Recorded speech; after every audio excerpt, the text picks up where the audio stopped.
ঢাকা দক্ষিণ সিটি কর্পোরেশনের প্রধান কার্যালয় নগর ভবনের সামনে টানা সপ্তম দিনের মতো অবস্থান ও বিক্ষোভ কর্মসূচি অব্যাহত রেখেছে ইশরাক হোসেনের সমর্থকেরা। ইঞ্জিনিয়ার ইশরাক হোসেনকে দায়িত্ব দেওয়ার দাবিতে গত সপ্তাহে বুধবার থেকে নগর ভবন কেন্দ্র করে বিভিন্ন কর্মসূচি অব্যাহত রেখেছেন তারা। গতকালও নগর ভবন ঘেরাও সহ বিক্ষোভ কর্মসূচি পালন করেছে। এর আগে শনিবার নগর ভবনের সব গেটে তালা ঝুলিয়ে দেওয়ায় কার্যত বন্ধ হয়ে গেছে নগর ভবনের সকল কার্যক্রম। ইশরাক হোসেনকে মেয়র পদে না বসানোর প্রতিবাদে ঢাকাবাসী ব্যানারে বিক্ষোভে অংশ নেওয়া তার সমর্থক ও অনুসারীরা এই পদক্ষেপ নিয়েছেন। গানের তালে তালে ভিন্ন রূপে এবার নিজেদের দাবি তুলে ধরেছেন বিএনপির নেতা ইশরাক হোসেনের সমর্থকরা। দাবি আদায় না হওয়া পর্যন্ত এই আন্দোলন চলমান থাকবে বলেও জানান তারা। এদিকে বিএনপি নেতা ইশরাক হোসেনকে ঢাকা দক্ষিণ সিটি কর্পোরেশনের মেয়র হিসেবে শপথ না পড়ানোর নির্দেশনা চেয়ে উচ্চ আদালতে দায়ের করা রিট আবেদনের উপর শুনানি চলছে।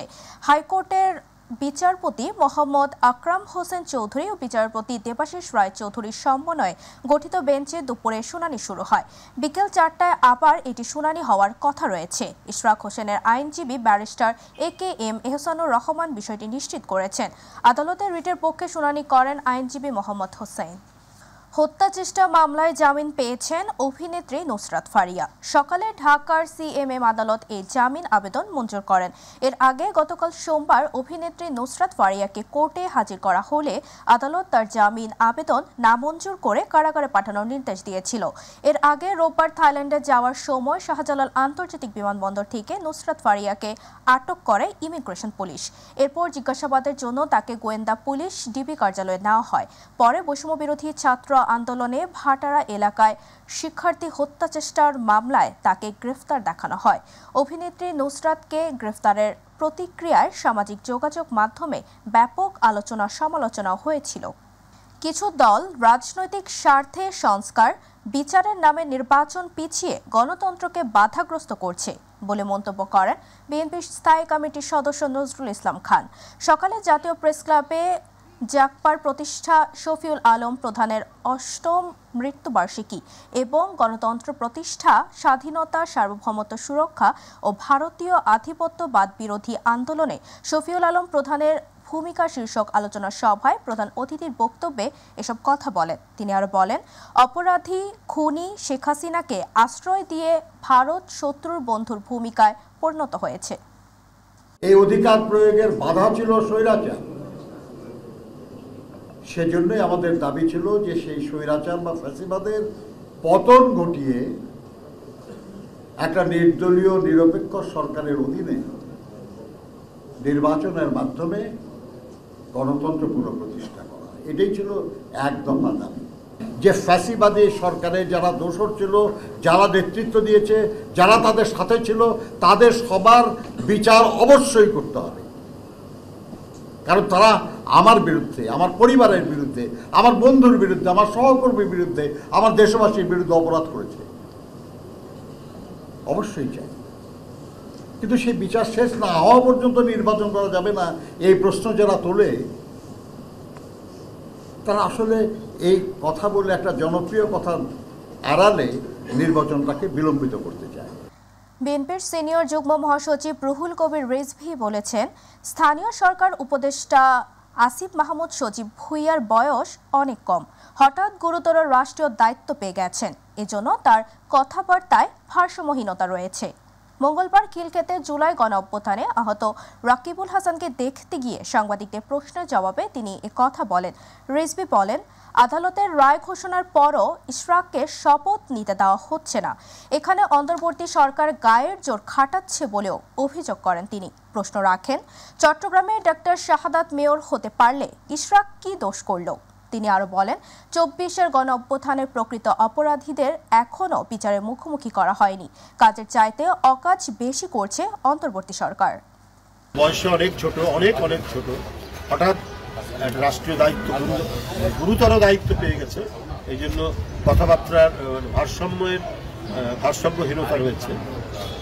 তো সে তো আদালতের রায় নিয়ে কাজ করছে, সে তার শপথ নেওয়ার কথা, কিন্তু সরকারের পক্ষ থেকে গায়ের জোর খাটানো। তাহলে চট্টগ্রামের যে আমাদের সাদাত, সে কি করে মেয়র হতে পারলো? সেও তো আদালতের রায় দিয়ে সে মেয়র হয়েছে। যদি একই আইনে যদি সাদাত হতে পারে, তাহলে ইশরাক কেন হতে পারবে না?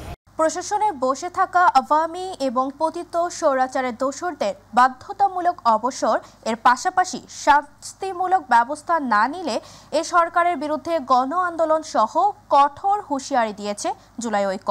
সকালে প্রেস ক্লাবের এক সংবাদ সম্মেলনে এ ঘোষণা দেন নেতারা। শহীদ মন্তাসির রহমান আরিফের পিতা গাজীউর রহমানের স্বাগত বক্তব্য, প্রশাসনের পতিত আওয়ামী লীগের সহযোগী ৪৪ জন সচিবের পাশাপাশি গণহত্যার নির্দেশ এবং জড়িত ৯৫ জন ম্যাজিস্ট্রেটের তালিকা প্রকাশ করা হয়।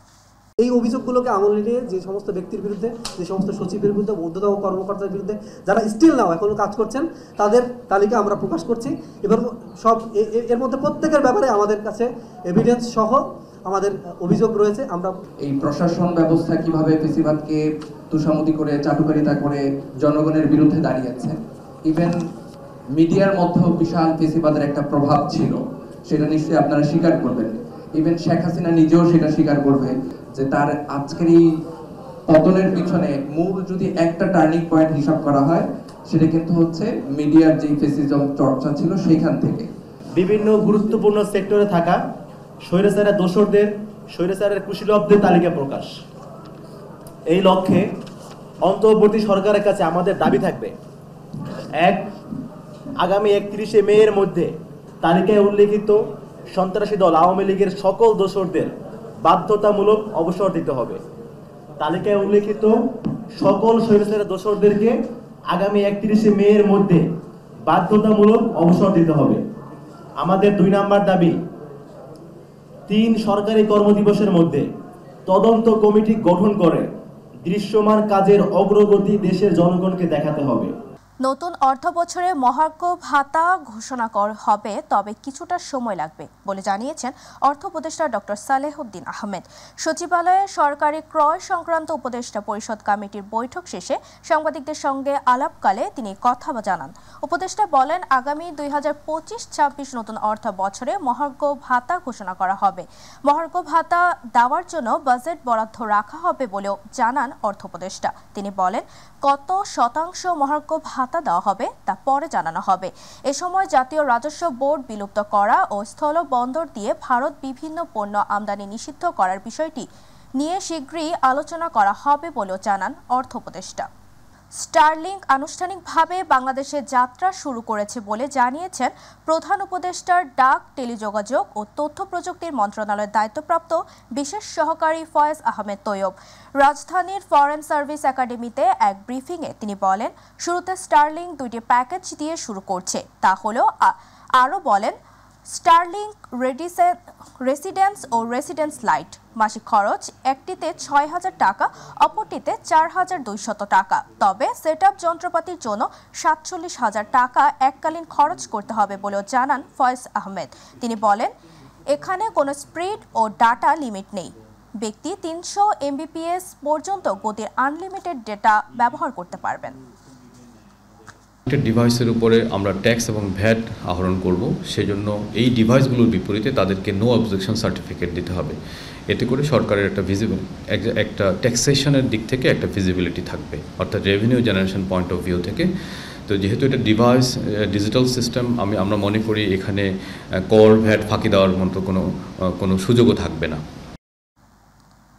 সাতক্ষীরা সংরক্ষিত নারী আসনের সাবেক সংসদ সদস্য ও সাতক্ষীরা জেলা আওয়ামী লীগের শিক্ষা ও মানব সম্পদ বিষয়ক সম্পাদক লাইলা পারভিন সেজুদকে গ্রেফতার করেছে পুলিশ। মঙ্গলবার ভোর রাত ২:৩০টার দিকে সাতক্ষীরা শহরের ইটাগাছা নিজ বাড়ি থেকে তাকে গ্রেফতার করে সাতক্ষীরা সদর থানা ও ডিবি পুলিশের একটি আভিযানিক দল। সাতক্ষীরা সদর থানার ভারপ্রাপ্ত কর্মকর্তা সামিনুল হক জানান, তাকে বিশেষ ক্ষমতা আইনে গত ১৮ ফেব্রুয়ারি ২০২৫ তারিখে সদর থানায় দায়েরকৃত একটি নাশকতা মামলায় নাশকতা পরিকল্পনাকারী ও অর্থ যোগানদাতা হিসেবে প্রাথমিক তদন্তে প্রমাণিত হওয়ায় মঙ্গলবার ভোর রাত ২:৩০টার দিকে সদর থানা ও ডিবি পুলিশের একটি অভিযানিক দল তার নিজ বাড়ি থেকে তাকে গ্রেফতার করে। পরে তাকে আজ সকাল ৯টায় আদালতে প্রেরণ করা হয়েছে।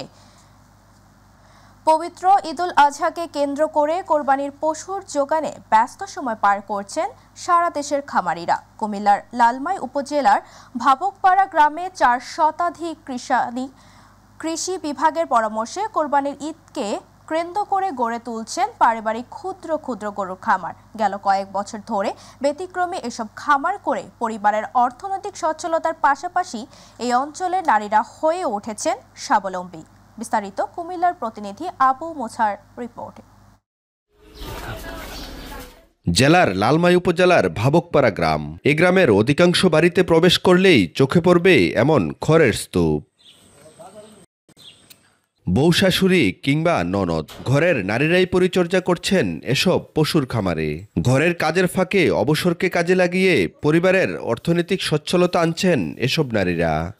আমার 4টা গরু আছে। আমার শ্বশুরে ঘাস টাস কাটিয়ে আনি দেয়, আমি গরুর খ্যাটের দিই বা ফ্যান খাবাই। এগুলা বিক্রি করে যা আসে লাভ অংশ আমরা সংসারে কিছু কাজে লাগাই, আর বা কিছু টাকা দিয়ে আবার নতুন বছরের জন্য গরু ক্রয় করে আবার এগুলারে খাওয়াই পরিচর্যা করি। গরু বিক্রি করলে গরুর টাকাটা অনেক কাজে লাগে, আপনার অভাব অনটন দূর হয়। আমার স্বামী প্রবাসে থাকে, তার আয়ের পাশাপাশি আমরাও একটু বাড়তি আয় করতেছি। এই এলাকায় দায়িত্বরত কৃষি কর্মকর্তা বলছেন, মাঠ স্কুলের মাধ্যমে কৃষানীদের সবজি চাষের পাশাপাশি পশুপালনেও উদ্বুদ্ধ করা হচ্ছে। এতে করে পারিবারিক শ্রমকে কাজে লাগিয়ে নারীরাও হয়ে উঠছেন স্বাবলম্বী। ভাবকপাড়া গ্রামে প্রায় 7 শতাধিক কৃষানী গরু মোটা বা ঈদুল আজহা উপলক্ষে গরু লালন পালন করতেছেন।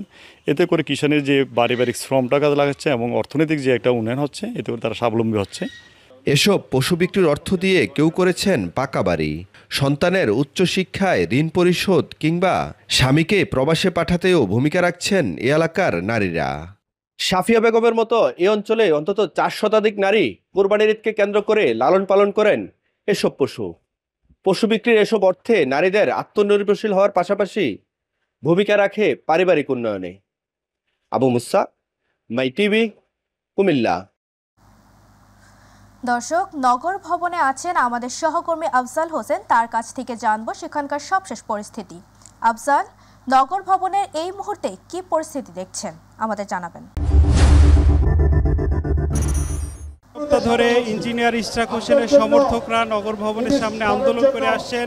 তাদের দাবি, ঢাকা দক্ষিণ সিটি কর্পোরেশনের মেয়র হিসেবে ইঞ্জিনিয়ার ইশরাক হোসেনকে দায়িত্ব দিতে হবে। মানবিক দল, শ্রদ্ধার দল, আমরা কাউকে গালিগালাজ করি না, কিন্তু আমরা যদি এবং এই জন্যই তারা মূলত এখানে এসেছেন। আপনি দেখছেন এখানে চারপাশে হাজার হাজার সমর্থক তারা জড়ো হয়েছেন। এদিকে তার সমর্থকরা এসেছেন, তারা সকাল থেকেই, শুধু আজকে না গত 1 সপ্তাহ ধরে তারা এখানে অবস্থান করছেন। এবং পেছনে নগর ভবনের গেটের ঠিক সামনে এই মঞ্চ করা হয়েছে, সেখানে বক্তারা, সেখানে নেতারা বক্তব্য দিচ্ছেন, ইশরাক হোসেনের সমর্থকরা বক্তব্য দিচ্ছেন। এবং বিশেষ করে আজকে এখানে সাংস্কৃতিক অনুষ্ঠানেরও আয়োজন করা হয়েছে। এখানে শিল্পীরা এসেছেন, তারা উৎসাহ দিচ্ছেন এখানে আগত দর্শকদের, তারা এখানে অনুপ্রেরণা দিচ্ছেন, তারা এখানে যেন সুন্দর সময় কাটাতে পারেন। এখানে তারা বলছেন যে তারা যতক্ষণ পর্যন্ত ইশরাক হোসেনকে মেয়রের দায়িত্ব না দেওয়া হয় ততক্ষণ পর্যন্ত তারা এখানে অবস্থান করবেন এবং আন্দোলন চালিয়ে যাবেন। এবং আপনি জানেন আজকে একটা রিট চলছে, যেন শপথ পড়ানো না হয় সেই সংক্রান্ত একটি রিট আবেদন করানো হয়েছিল।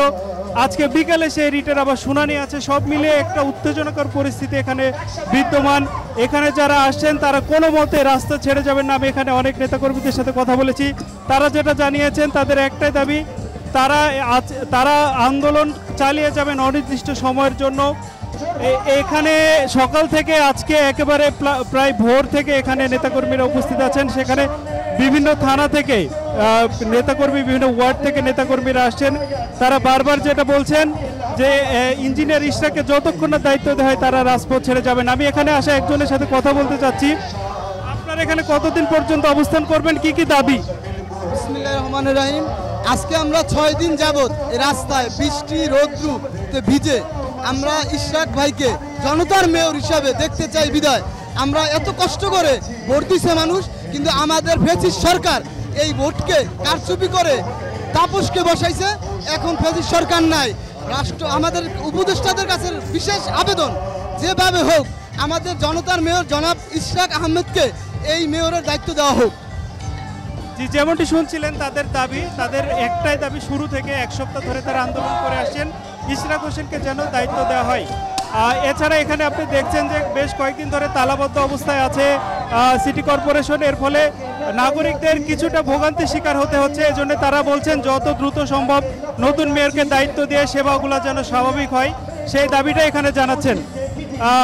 এছাড়া এখানে আজকে রাস্তাঘাট কিছুটা শিথিল করা হয়েছে, এখানে অ্যাম্বুলেন্স যেতে দেওয়া হচ্ছে এবং গুরুত্বপূর্ণ যে গাড়িগুলো আছে সেগুলো যেতে দেওয়া হচ্ছে। তাবাসসুম, এই ছিল আমার কাছে আজকে সর্বশেষ পরিস্থিতি। আফজাল, আপনাকে ধন্যবাদ। নগর ভবন থেকে আন্দোলনের সবশেষ তথ্য জানাচ্ছিল আমাদের সহকর্মী আফজাল হোসেন।